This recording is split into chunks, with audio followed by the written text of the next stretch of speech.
All right, well, Thursdays means a trip to our kitchen by our good friend. Wait a minute, it's not Thursday. Chef Tom Williams. Oh, it's not Thursday? No, it's Monday. Oh, my God. I thought we were just a day away from the weekend. Yeah, no such luck. All right, so you're in for a Monday. Yes, going out of town. Well, good for you. Going out of town a little bit. Good for you. So you thrilled us by saying I can come in on Monday, which is normally a day we don't have cooking in here. And we love having cooking. We love having you in. So what are you making for us today? I am doing an old Roanoke classic. Anybody that's ever been to the Regency Room at the Hotel Roanoke seen peanut soup on the menu? Yes. Years and years ago, I was telling Mark here, the hotel published recipes for a couple of their signature dishes, Spoonbread and peanut soup. So I'm going to attempt to make the peanut soup for you today. Anyhow, I told Tara earlier, all the solids get strained out, so you don't have to worry about eating the onions, Mr. Greeby. Oh, my better goodness. get strained out. They're in there for a little bit of flavor. A little bit of flavor? You had like 3 onions in there. Yeah, three whole onions, that's right. And some celery. Like so we're going to saute these down, brown them up a little bit. Yeah. Let them soften up. And then throw them in the trash, right? Yes, we are, actually. See? We're going to strain everything through this nice strainer right here, and it's going to be great. Yeah. Okay, so we're going to brown the onions and the celery up a little bit. You know, Virginia's really known for some peanuts. From down in Suffolk County, the eastern part of the state. And I believe the story goes is that with the Norfolk and Western Railroad, they went to the coast to deliver the coal, and they brought these peanuts back. And at the Hotel Roanoke that they built in the 1880s, they developed this recipe for the peanut soup. And they still serve it to this day. I know when I was younger, I had it. Right. Oh, yeah, that's what everybody looks for when they go. So we got the butter, the onions, and the celery. We're going to add a little flour, make a roux. Let it thicken up a little bit. Cook the roux a little bit so we don't have a raw flour taste. Just like you were making any kind of thickened soup. Okay, and then I've got hot chicken stock back here. And then I'm just going to add that in. And we'll season it with a little salt, a little celery salt, and some lemon.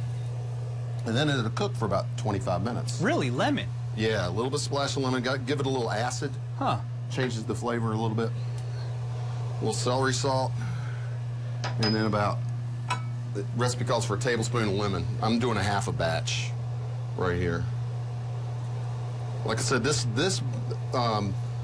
soup base has to cook for about 30 minutes. This is down. So there you go. And then what we'll have is we'll have this right here. And let me get my other bowl back here. And we'll put this on top of here. Yep. Tara, like I promised, everything's getting strained out. Yeah, Tara. Don't even worry about it. We'll strain it right through the same strainer we did there. So this is just the roux. Right, that's the chicken. It's basically a type of chicken soup. Okay. See, I just assumed because of the color that the peanut butter you were melting it down or something. That's one way. That's one way you can do it. There's a number of different recipes. There's a book out called Dishing Up Virginia that's got a peanut soup that's made from a peanut butter that you make at home. Oh. So then you would add. I'm using natural private. Shoot. Simple Truth cream, organic peanut butter from Kroger.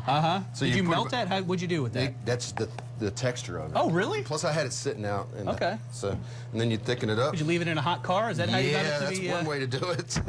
We do not recommend leaving your peanut butter in a hot car. No, this was out in my kitchen overnight at home. So it thickens up right there like that. Yeah. Then you would garnish it with some peanuts, and it's all good to go. Wow. The other recipe that I'm trying, I've got it in the oven because it had to bake for an hour, is Spoonbread. Oh, boy. Which, have you ever had Spoonbread before? Yeah.